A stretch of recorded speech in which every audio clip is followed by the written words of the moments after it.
150 गाड़ियों का काफिला अदालत में पेशी। कार की बोनट पर सलवार कुर्ते में बैठा डॉन का बेटा।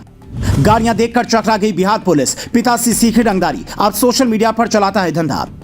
दिल्ली से की स्कूलिंग, लंदन से की वकालत, अब दबंगई के धंधे में उतरकर संभाला पिता का काला साम्राज्य।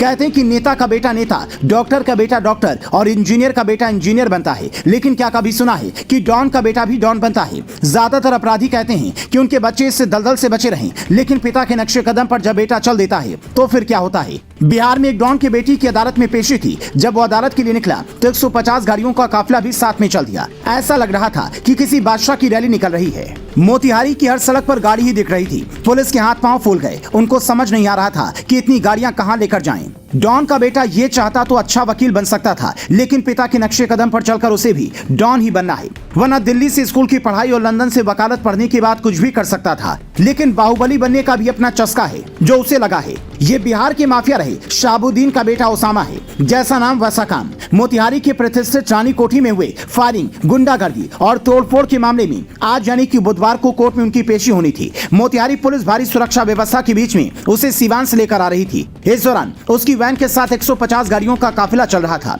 इतनी बड़ी संख्या में गाड़ियों को देखकर मोतिहारी पुलिस भी चकरा गई। कोर्ट के आसपास माहौल खराब न हो, इसीलिए पुलिस ने उसके समर्थकों को पिपरा कोठी में ही रोक दिया।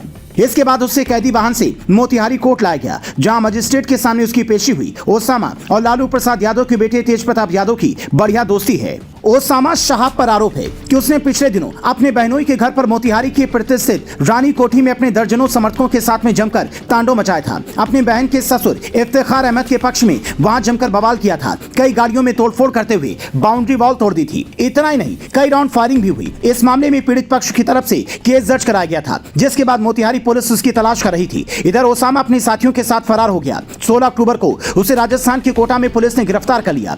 पिछले साल दिसंबर में ओसामा शहाब के नाम से सोशल मीडिया पर अकाउंट बनाकर लोगों से पैसे मांगने का मामला सामने आया था। इस पर ओसामा का कहना था कि सोशल मीडिया प्लेटफॉर्म पर उसका कोई अकाउंट नहीं है। उसने लोगों से अपील की थी कि फर्जी मैसेज से बचें। वो जिले से बाहर है। सीवान पहुंचकर प्रशासन इस बारे में शिकायत करेगा। फेक आईडी बनाकर उसे बदनाम करने की साजिश की जा रही है। दरअसल उस समय ओसामा के नाम से एक शख्स को मैसेज भेजा गया था। इसमें 10,000 रुपए की मांग की गई थी। छपरा के एक आदमी को किए गए मैसेज में लिखा था कि उसको कुछ खर्चा भेजना है। इतना नहीं, पैसे के लिए कई बार मैसेज किए गए थे। ओसामा शहाब पढ़ाई में हमेशा ठीक रहा है। सीवान से शुरुआती शिक्षा के बाद दिल्ली आ गया। पिता सांसद थे तो उनको दिल्ली में आवास मिला था। दिल्ली के कर्नल सत्संगी पब्लिक स्कूल में हाई स्कूल करने के बाद इंटरमीडिएट की पढ़ाई के लिए GD गोयनका में दाखिला करा लिया। GD गोयनका को दिल्ली का हाई प्रोफाइल स्कूल माना जाता है। दिल्ली से 12वीं तक की पढ़ाई के बाद पिता ने उसे उच्च शिक्षा के लिए लंदन भेज दिया। वहां से उसने वकालत की पढ़ाई की। इसी बीच पिता के जेल जाने और लगातार बीमार रहने की वजह से वो दिल्ली लौट आया और साल 2020 में हुए बिहार विधानसभा चुनाव में उसने अपनी मां हिना शहाब की चुनाव प्रचार की कमान संभाली थी।